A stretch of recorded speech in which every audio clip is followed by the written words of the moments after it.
I went on a field trip this week to talk to Environmental Protection Administrator Lee Zeldin at the agency's regional office in Lower Manhattan.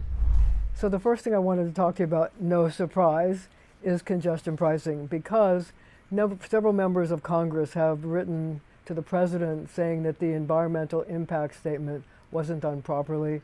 And also the governor of New Jersey has said the same thing. I wonder how you feel about it. I know you had strong feelings about it during the gubernatorial campaign, but now that you're in the Environmental Protection Agency, what are your thoughts about whether that study was done correctly or it needs to be done over? Well, I've been on record with regards to the environmental impact of congestion pricing. My concerns, as I've expressed in the past, was seeing more truck traffic on the Staten Island Expressway or the Cross Bronx. Small cars traveling through side streets of Queens and Brooklyn to be able to find a new route where they would be able to avoid the pricing. As far as the Trump administration policy, that's something that would be a decision for the president, for me as administrator of EPA to work closely with the president on it and be helpful however I possibly can in implementing his policy priorities here. There's no secret where I have stood on congestion pricing and the impact on New Yorkers. I think a lot of other people, including the congressional delegation, have been outspoken, not only on your point as it relates to the environmental impact study, but on the economic side of things. And I think that the Trump mandate nationally, what does it mean? What happened on November 5th? I think you had a lot of Americans who maybe they voted Democrat in the past, maybe they didn't even vote for President Trump last time, but they have concerns on particular issues where they feel like they haven't been represented, they feel like they've been ignored. And on the economic front, a lot of people voted for President Trump to be concerned about these pocketbook issues. So for the Trump administration, this is a decision that for the President Trump to make and for us to implement. But the opinions out there, present company excluded, are quite strong. The reason I was asking is because I also know that the governor of New Jersey was worried about the environmental impact, which he says was not studied in New Jersey. And I know that they would probably call on you and your agency to look at that and to see if the traffic coming in through the tunnels and in the communities like Fort Lee and the other communities were properly studied, and would you be called upon to investigate it again? I think it's a really great point for us to understand that congestion pricing isn't just an issue for New York. And we've heard this concern coming out of New Jersey where they feel like their voices haven't been heard. I served in the House of Representatives with Congressman Josh Gottheimer, for example. Democratic congressman, I was a Republican congressman, but on many issues we found ourselves aligned. This was certainly one of them. And it wasn't a loyalty test to him for a party. It was something that transcended partisanship. It was something about fighting for your constituents. So from the governor of New Jersey, who's a Democrat, to a congressional delegation that includes many Democrats, they have been outspoken saying, let's put politics aside. Let's view it on the merit. They feel like they have been left behind. That's a nice way of putting it. I've heard some choicer words used. And I think it is important to be factoring in those impacts, both environmental and economic.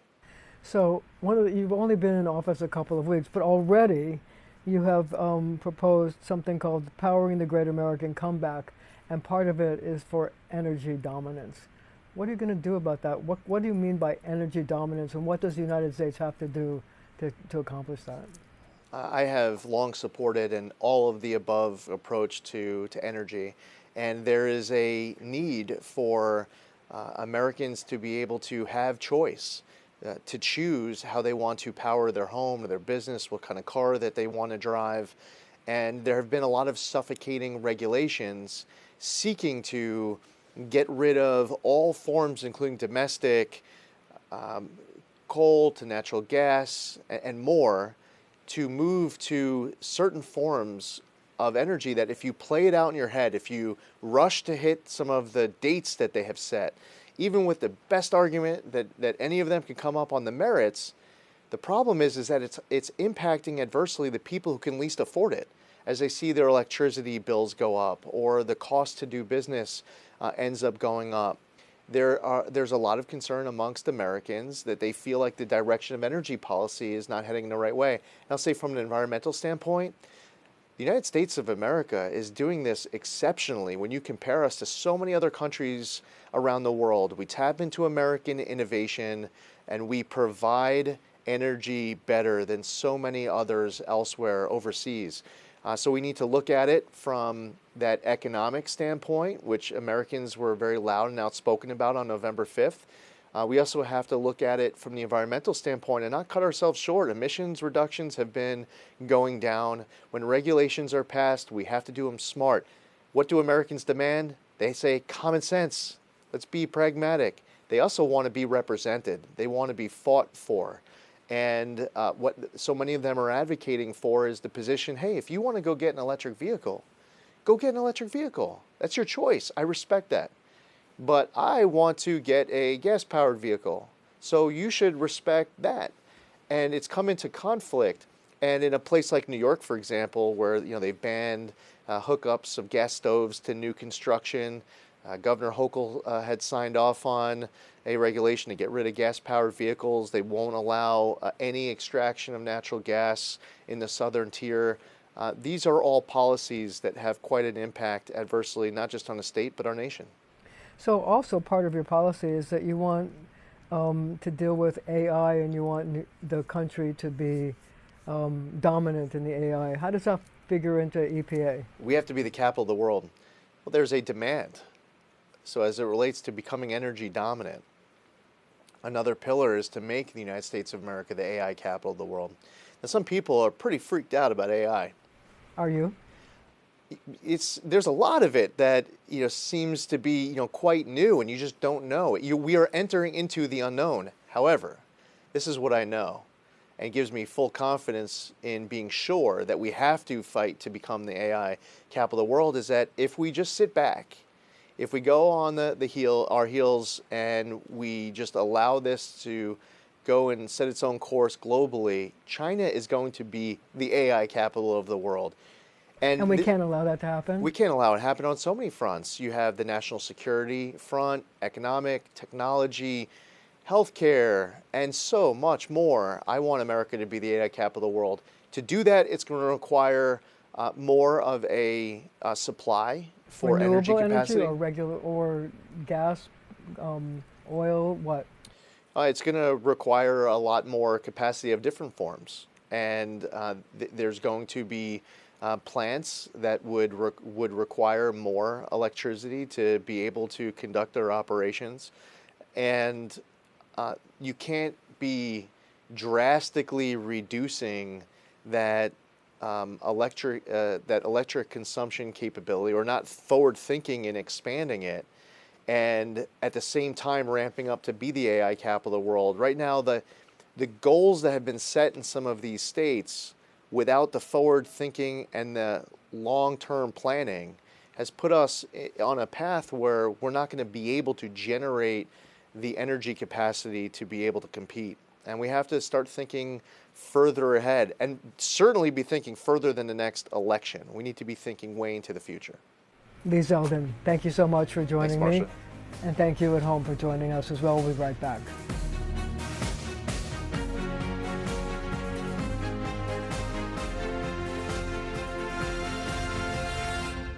We're back with more of my conversation with EPA Administrator Lee Zeldin. One of the things I want to talk to you about is wind power. The president wants to end wind farms, but I'm wondering, since you come from Long Island and wind farms, the first wind farm in the country was actually on Long Island, what your views about wind farms are and whether that could be an important part of the energy dominance that you talk about for the country. Well, I support the president, and I support the president's agenda. This is something that he is serious about looking into on the merits, analyzing this with a level of depth and reliance on people who are around to provide data, to provide research. When you look at all of the different forms of energy, they all come with different costs. There's certain outputs. And the president has been outspoken on this, and when he decides that there's a policy that he wants this administration to implement, I'm going to do my part to help them.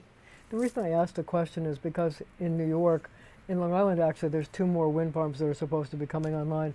But in New York, they're considering more wind as a way to fund and to power like 2.5 million homes. And it's a big thing for the state of New York where electricity is increasing by leaps and bounds. So I wonder if there would be any possibility that wind farms in New York might be supported.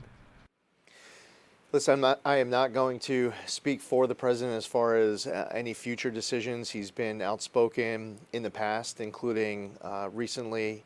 I would say that when we talk about New York energy capacity, that New York is really selling itself short by refusing to tap into any of our resources by banning the safe extraction of natural gas across the southern tier, to be denying all of these applications for new pipelines. There was one pipeline that affected many different states that New York stepped in and canceled. They closed Indian Point.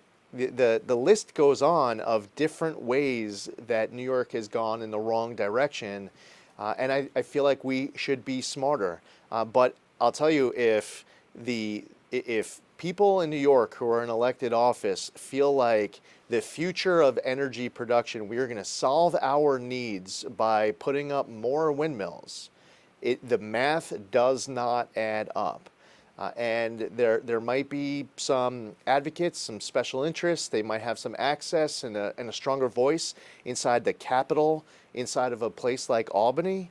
But outside of Albany, across the entire state of New York, are a lot of people in communities wondering why we're not doing more, being smarter, tapping into all this other opportunity, and in many respects going in the wrong direction.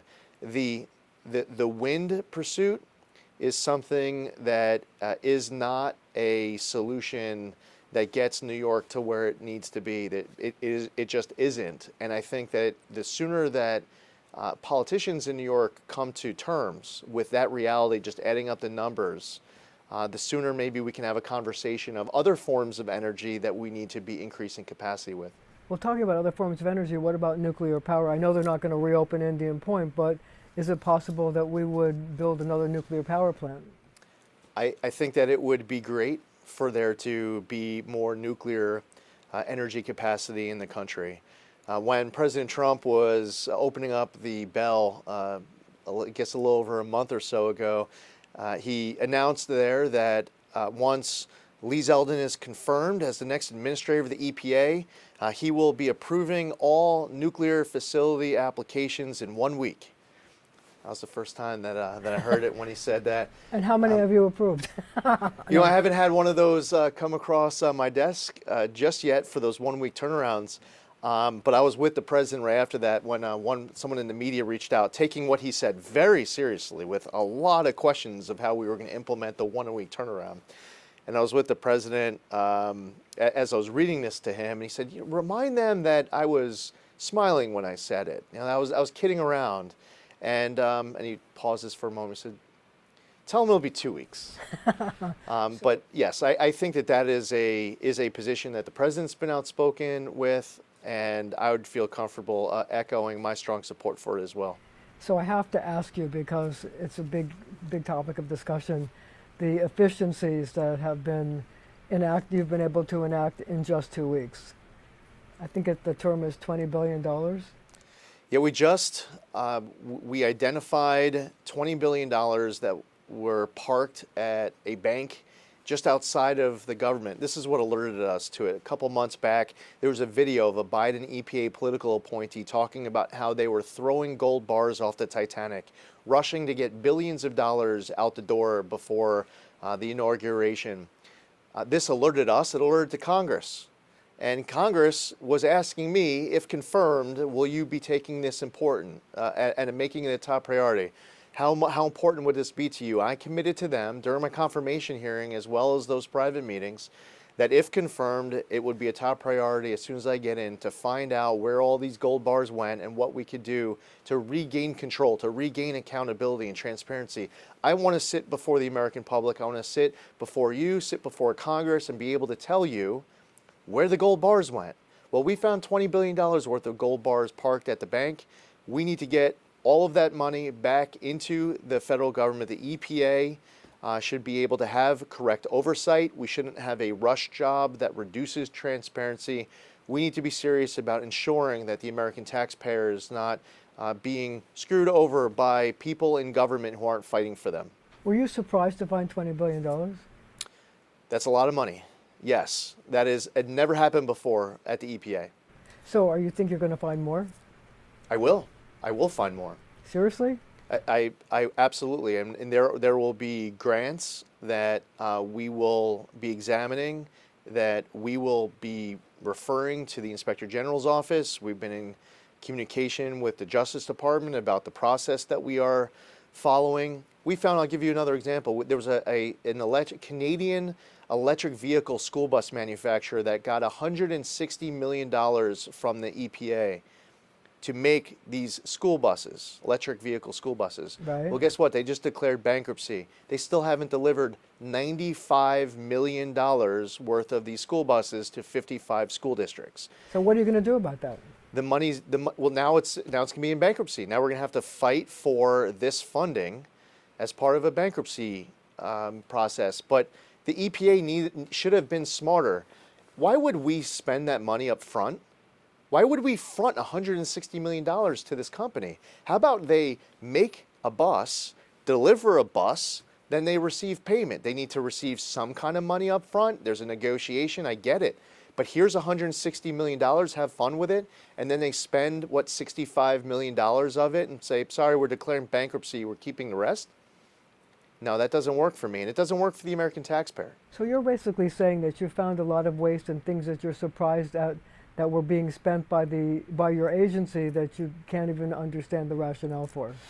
We are going to wrap our hands around every single grant, past, current, pots of money that are still available for the future. We are going to ensure that we have a policy that we are serious about, that we are purposeful with, that we are not wasting any penny, that there is no waste and abuse inside of EPA.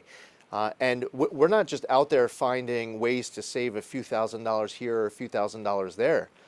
I mean, just before I came and sat down with you, I just canceled a grant for $50 million to the Climate Justice Fund. What is that? This grantee that says that the path towards climate justice is through a free Palestine. What? And the environmental justice program of the EPA under the Biden administration gave them $50 million. Nobody knows anything about. What was the money for? They were for environmental justice purposes. Well, those days are gone at the EPA where we are going to be wasting that kind of money. So I'm not here telling you that just before we sat down, I canceled the grant to save us, a couple $100,000. On top of everything else we just discussed, that's another $50 million. I'm going to keep going. So I guess the question a lot of people would ask is this is my last question, is that any of these, are you afraid that canceling any of these grants will adversely impact the environment, and will people be worried about the air they breathe, the water that they drink, etc.? Absolutely not. Environmental justice, the best argument one can make to defend it, I would argue, my best definition I'd come up with is that we should be delivering support to communities that can least afford it, that have been left behind, that have not been properly served. Now, President Trump has said that he wants to usher in a golden age of success for all Americans, regardless of race, gender, creed, background. But if you were to take as your purpose a desire to have a grant go towards helping a community that's been left behind, then send the money directly to that community so that they can mitigate environmental issues in their community. Why would you instead, in the name of environmental justice, take $50 million to some left-wing advocacy group to be spending money to tell us that climate justice goes through a free Palestine? I'd rather take that money to that community that's been left behind and mitigate some environmental concern to ensure that they have clean air, land, and water. Lee Zeldin, Environmental Protection Administrator, thank you for joining me, and thank you at home for joining us as well.